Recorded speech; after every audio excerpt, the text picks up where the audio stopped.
सोचो अगर आप 100 साल पहले चले जाओ, जहाँ ना स्मार्टफोन था, ना इंटरनेट, ना एआई, और अब वहां लोगों को बताएं कि फ्यूचर में मशीन सोच सकती है, लोग आपको पागल समझेंगे। लेकिन आज हम एक और इम्पॉसिबल कॉन्सेप्ट पर बात करने जा रहे हैं, टाइम ट्रैवल। क्या वक्त को पीछे ले जाया जा सकता है या आगे?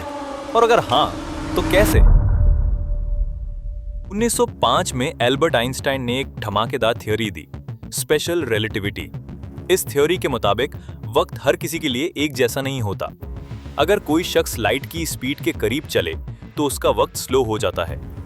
इसे कहते हैं टाइम डायलेशन। यानी अगर आप रोशनी की रफ्तार से चलें तो आप फ्यूचर में जा सकते हैं बिना किसी टाइम मशीन के।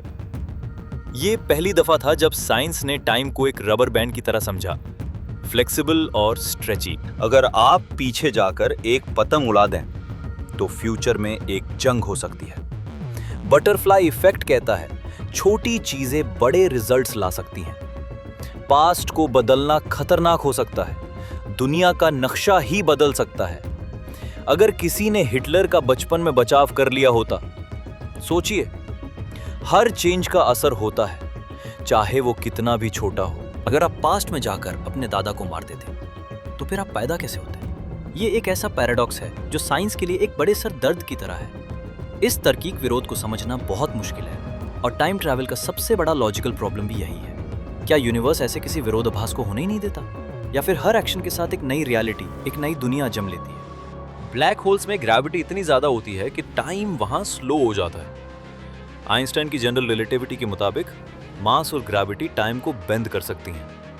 अगर हम वर्म होल्स बना सकें, टनल्स जो स्पेस और टाइम को जोड़ते हैं, तो हम पास्ट या फ्यूचर दोनों में जा सकते हैं। प्रॉब्लम यह है कि वर्म होल्स अभी सिर्फ थ्योरी में है, बनाना मुश्किल है। लेकिन अगर हो गए तो वक्त सिर्फ घड़ी में नहीं चलेगा। स्टीवन हॉकिंग ने एक पार्टी रखी सिर्फ टाइम ट्रैवलर्स के लिए। उन्होंने किसी को इनवाइट नहीं किया, बस वेट किया कि फ्यूचर से कोई आए। कोई नहीं आया, और हॉकिंग ने कहा शायद टाइम ट्रैवल पीछे की तरफ मुमकिन नहीं है। ये एक्सपेरिमेंट फनी था, लेकिन इसमें साइंस की छुपी थी।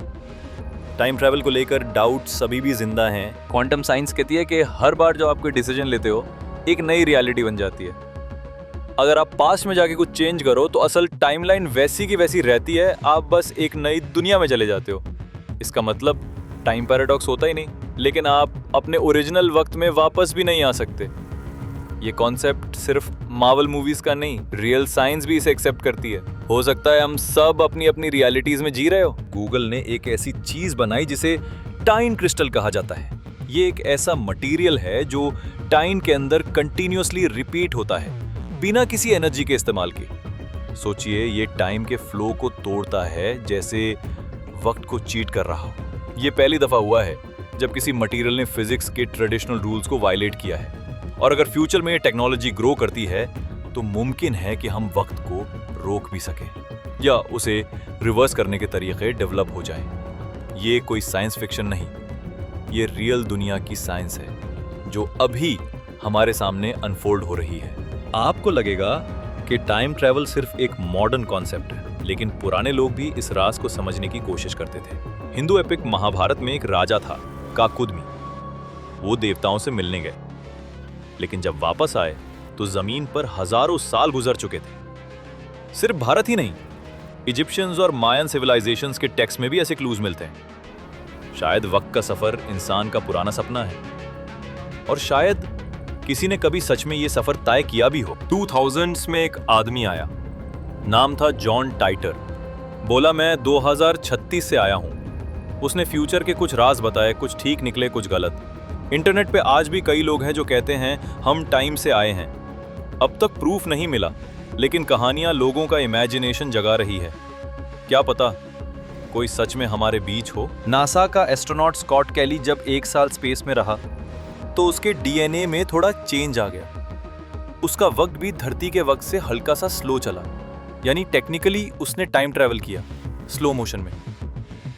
स्पेस में टाइम थोड़ा डिफरेंट होता है, और ये साइंस ने प्रूव भी किया है। छोटी छोटी चीजें, लेकिन डायरेक्शन वही है, वक्त को समझना। क्वांटम कंप्यूटर्स किसी भी वक्त का डिजिटल मॉडल बना सकते हैं, जैसे एक वीडियो गेम का लेवल।